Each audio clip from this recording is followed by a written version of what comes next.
પ્રેમાનંદની વાત કરીએ તો પ્રેમાનંદ 17મી સદીના કવિ હતા. મિત્રો, તમને પરીક્ષામાં પૂછાય કે 15મી સદીના કવિ એટલે કોણ? તો 15મી સદીના કવિ એટલે કે નરસિંહ મહેતા. તો નરસિંહ મહેતા 15મી સદીના કવિ હતા, જ્યારે પ્રેમાનંદ 17મી સદીના કવિ હતા. આ પ્રેમાનંદનો જન્મ વડોદરાની અંદર થયો હતો. તેમના પુત્રની વાત કરીએ તો તેમના પુત્રનું નામ હતું વલ્લભ ભટ્ટ અને તેમના ગુરુનું નામ હતું રામચરણ દાસ. મિત્રો, તેમના શિષ્યની વાત કરીએ તો તેમના બે શિષ્યો હતા. એકનું નામ હતું વીરજી અને બીજાનું નામ હતું સુંદર મેવાડા. તેમના વ્યવસાયની વાત કરીએ તો તેઓ વ્યવસાયી માણભટ્ટ કથાકાર હતા. મિત્રો, આ પ્રેમાનંદના હાથમાં તમને જે માટલા જેવું આકાર દેખાય છે તેને માણ કહેવામાં આવતું હતું. આ માણ માટીનું બનેલું હતું. જ્યારે કથાકાર કથા કહેતો હતો એટલે કે આખ્યાન કહેતો હતો ત્યારે વચ્ચે સંગીત તરીકે આ માટલાનો ઉપયોગ કરવામાં આવતો, જેને માણ કહેવામાં આવતું, અને તેને વગાડનાર માણભટ્ટ કહેવામાં આવતા હતા. આ પ્રેમાનંદ ઔરંગઝેબના સમકાલીન હતા. આ પ્રેમાનંદને ઉપનામની વાત કરીએ તો તેમનું ઉપનામ છે મહાકવિ. આ મહાકવિ ઉપનામ તેમને ઔરંગઝેબ દ્વારા પ્રાપ્ત થયું હતું. તેઓ આખ્યાન શિરોમણી તરીકે તેમજ રસસિદ્ધિ કવિ તરીકે ઓળખાય છે. તેમના વખણાતા સાહિત્યની વાત કરીએ તો તેમનું વખણાતું સાહિત્ય છે આખ્યાન. મિત્રો, મધ્યકાલીન ગુજરાતી સાહિત્યમાં જો કોઈ સૌથી વધુ સાહિત્ય પ્રકાર પ્રચલિત થયો હોય તો તે હતો આખ્યાન. આખ્યાન તે વખતે સૌથી પ્રિય હતું. પરંતુ મિત્રો, તમને અહીંયા જણાવી દઉં કે આખ્યાનના બીજ રોપનાર પરીક્ષામાં પૂછાય તો આખ્યાનના બીજ રોપનાર આવશે નરસિંહ મહેતા. આખ્યાનના પિતા પૂછાય તો તમારો જવાબ રહેશે ભાલણ. પરંતુ ગુજરાતી સાહિત્યમાં સૌથી વધુ કોઈએ આખ્યાન લખ્યા હોય તો તમારો જવાબ રહેશે પ્રેમાનંદ. આ પ્રેમાનંદ કૃષ્ણરામ ભટ્ટ મધ્યકાલીન ગુજરાતી કવિઓમાં શ્રેષ્ઠ કવિ હતા. તેઓ આખ્યાનની અંદર પ્રચલિત હતા. તેઓ માણ વગાડતા હોવાથી માણભટ્ટ તરીકે ઓળખાતા હતા. લોકોએ તેમને કવિ શિરોમણીની ઉપાધિ તે સમયે આપી હતી. મિત્રો, આ પ્રેમાનંદ ઔરંગઝેબના સમકાલીન હોવાથી તેમના સમયના જે મુગલ રાજા ઔરંગઝેબ હતા તેમને મહાકવિ પ્રેમાનંદ કહીને બોલાવતા હતા. તો પ્રેમાનંદને આ બિરુદ ક્યાંથી મળ્યું? તો ઔરંગઝેબ દ્વારા પ્રાપ્ત થયેલું છે. પ્રેમાનંદના જીવન જર્મનની વાત કરીએ તો પ્રેમાનંદ પોતાનો પરિચય આપતા કહે છે કે મામેરાની અંદર કહે છે કે વીર ક્ષેત્ર વડોદરું ગુજરાત મધ્ય ગામ, એટલે કે વડોદરું જે છે એ વડોદરા ગુજરાતના મધ્યમાં આવેલું છે. ચતુર્વશી જ્ઞાતિ બ્રાહ્મણ ભટ્ટ પ્રેમાનંદ નામ, એટલે કહે છે કે ચતુર્વશી મારી જ્ઞાતિ છે, હું બ્રાહ્મણ છું અને ભટ્ટ પ્રેમાનંદ મારું નામ છે. તો વીર ક્ષેત્ર વડોદરું ગુજરાત મધ્ય ગામ, ચતુર્વશી જ્ઞાતિ બ્રાહ્મણ ભટ્ટ પ્રેમાનંદ નામ, તે તેમની ઓળખ આ રીતે મામેરામાં આપે છે. જ્યારે નળ આખ્યાનમાં કહે છે કે વીર ક્ષેત્ર વડોદરા નામે ગુજર દેશ ગુજરાતજી, કૃષ્ણસુત કવિ ભટ્ટ પ્રેમાનંદ, મેવાડા 24 નાથજી. એટલે કે અહીંયા કહે છે કે વીર ક્ષેત્ર વડોદરું જે છે એ ગુજર દેશની અંદર આવેલું છે અને કૃષ્ણસુત કવિ ભટ્ટ પ્રેમાનંદ, એટલે કે કૃષ્ણ એમના પિતાનું નામ હતું, ભટ્ટ પ્રેમાનંદ એમની અટક છે અને મેવાડાની આવી કેટલી નાતો છે? તો 24 નાતો છે. પ્રેમાનંદના જીવનના અન્ય તથ્યોની વાત કરીએ તો નર્મદા શંકર એટલે કે નર્મદ, તેમને મળેલી માહિતી અનુસાર પ્રેમાનંદની અટક હતી ઉપાધ્યાય, પરંતુ પ્રેમાનંદ પોતાની જાતને ભટ્ટ તરીકે ઓળખાવતા, એટલે કે તેઓ માણભટ્ટ તરીકે પ્રખ્યાત બન્યા. તેમની પત્નીની વાત કરીએ તો તેમની પત્નીનું નામ હતું હરકોર ભટ્ટ અને તેમને એક પુત્ર હતો જેનું નામ હતું વલ્લભ ભટ્ટ. તો મિત્રો, તેમના પુત્રનું નામ હતું વલ્લભ ભટ્ટ અને તેમની પત્નીનું નામ હતું હરકોર ભટ્ટ. તેમની માતાનું નાનપણમાં જ અવસાન થઈ ગયું હોવાથી આ પ્રેમાનંદનો ઉછેર તેમની માસી દ્વારા કરવામાં આવ્યો હતો. મિત્રો, પ્રેમાનંદે વ્યવસાય તરીકે આખ્યાન સ્વીકાર્યું હતું, એટલે કે પોતે પોતાનું ગુજરાન આખ્યાન કહીને જ પોતાનું ગુજરાન ચલાવતા હતા. તેઓ આખ્યાન કહેતી વખતે માણ એટલે કે મટકી વગાડીને શ્રોતાઓને સંભળાવતા હતા. તેથી તેઓ માણભટ્ટ તરીકે ઓળખાયા. તેમણે વ્યવસાય અર્થે સુરત, નંદરબાર અને બુરહાનપુર સુધીનો પ્રવાસ કર્યો છે. નંદરબારની વાત કરીએ તો નંદરબાર તેમને મૂળ સુરતના પરંતુ વેપાર અર્થે ત્યાં સ્થાયી થયેલા શંકરભાઈ દેસાઈને આશરો મળ્યો હતો. તો પરીક્ષામાં પૂછાય કે પ્રેમાનંદને કોણે આશ્રય આપ્યો હતો? તો શંકરભાઈ દેસાઈએ આશ્રય આપ્યો હતો. આ કવિ પ્રેમાનંદે આશરે 51 જેટલા આખ્યાન લખ્યા હતા. આ ટોટલ આખ્યાનોમાંથી તેમણે 10 આખ્યાન નંદરબારમાં રહીને લખ્યા છે અને તેમાંનું તેમનું સૌથી પ્રખ્યાત નળ આખ્યાન પણ અહીંયા જ લખાયું છે. આ શંકરદાસની ઈચ્છાથી તેમણે રણયજ્ઞ કાવ્યની પણ રચના કરી હતી. તો મિત્રો, તમને પરીક્ષામાં પૂછાય કે પ્રેમાનંદે જે રણયજ્ઞ કાવ્ય રચ્યું છે તે કોની પ્રેરણાથી લખ્યું હતું? તો તમારો જવાબ રહેશે શંકરદાસ. પ્રેમાનંદ વિશે વિનોબા ભાવે કહે છે કે નંદરબાર કવિ પ્રેમાનંદની નગરી છે. તો નંદરબાર કવિ પ્રેમાનંદની નગરી છે તેવું કોણ કહે છે? તો તમારો જવાબ રહેશે વિનોબા ભાવે.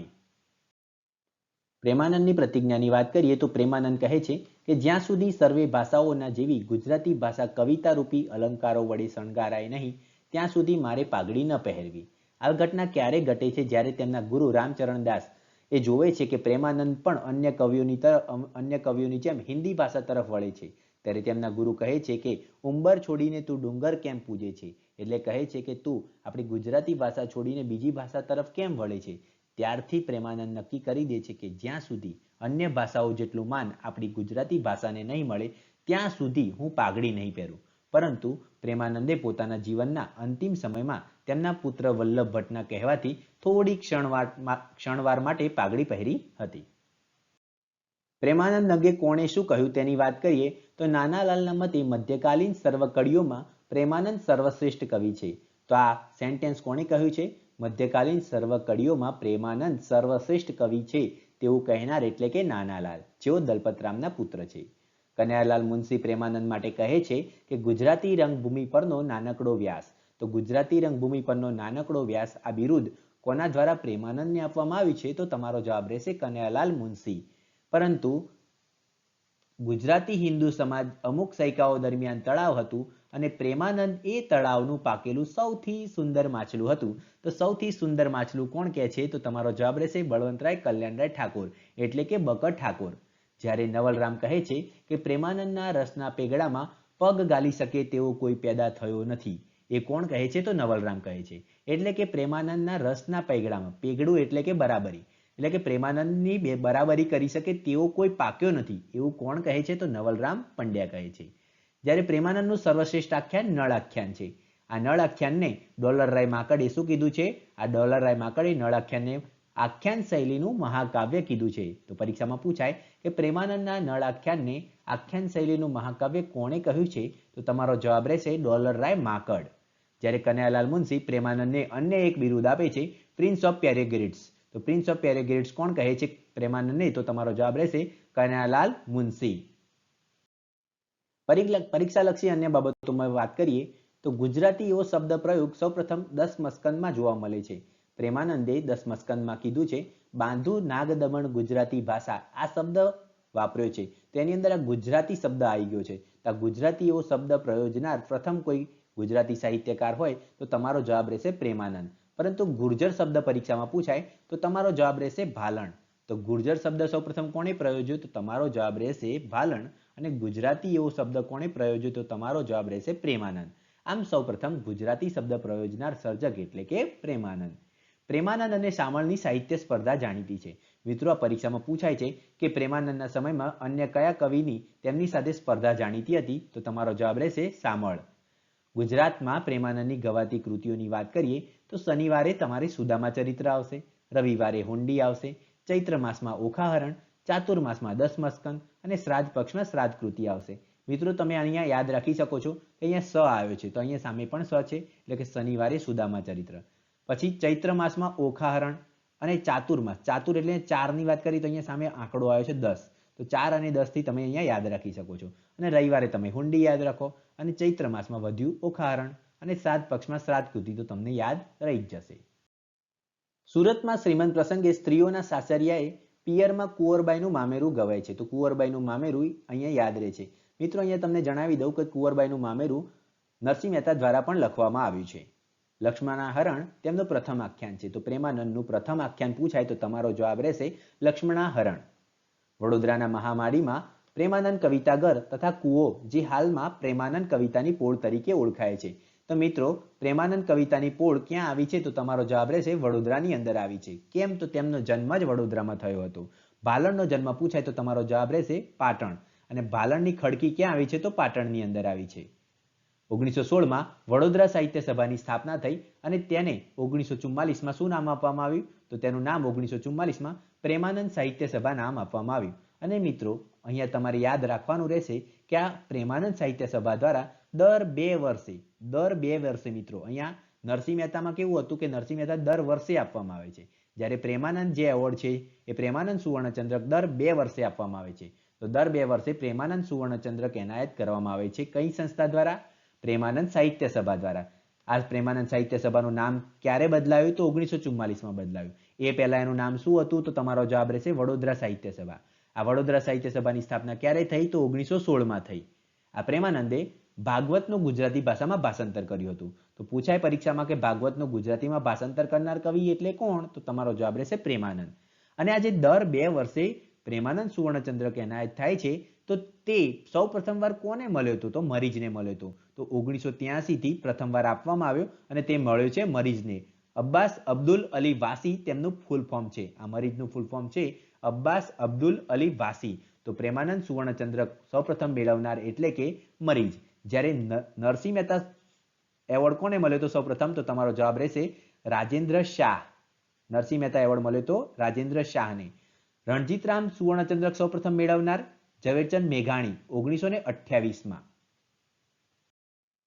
જીસીઆરટીની અંદર આપેલી કવિતાઓની વાત કરીએ તો ધોરણ 8ની અંદર પ્રેમાનંદની સુદામા દીઠા શ્રી કૃષ્ણ દેવરે તેમનું ખંડકાવ્ય આપેલું છે. તો મિત્રો સુદામા દીઠા શ્રી કૃષ્ણ દેવરે ખંડકાવ્ય કોનું છે? તો પ્રેમાનંદનું. ધોરણ 9ની અંદર ગોવર્ધન ગિરિધારણ આખ્યાન કોનું છે? તો પ્રેમાનંદનું. પછી સામળિયોજી બોલ્યા તને કેમ સાંભળે રે મને કેમ વિસરે રે. મોસ્ટ ઇમ્પોર્ટન્ટ છે. આ આખ્યાન ખંડ ધોરણ 9ની અંદર સમાવેશ કરવામાં આવ્યો છે. ધોરણ 11ની વાત કરીએ તો અમે ઉગાર્યા ચંદ્રહાસ આ આખ્યાન કોનું છે? તો પ્રેમાનંદનું છે. ધોરણ 12ની અંદર કુંવરબાઈનું મામેરું, પણ કન્યા નળની વાટ જુએ અને દમયંતી સ્વયંવર. તો મિત્રો કુંવરબાઈનું મામેરું, દમયંતી સ્વયંવર અને પછી સામળિયોજી બોલ્યા અને સુદામા દીઠા શ્રી કૃષ્ણ દેવરે આ 4 સૌથી ઇમ્પોર્ટન્ટ છે. તો મિત્રો તમારે આ બધા જ યાદ રાખવાના રહેશે. પ્રેમાનંદની કૃતિઓની વાત કરીએ તો તેમાં સૌથી ફેમસ એટલે કે નળ આખ્યાન. તો નળ આખ્યાન તમારે સૌથી ઇમ્પોર્ટન્ટ છે.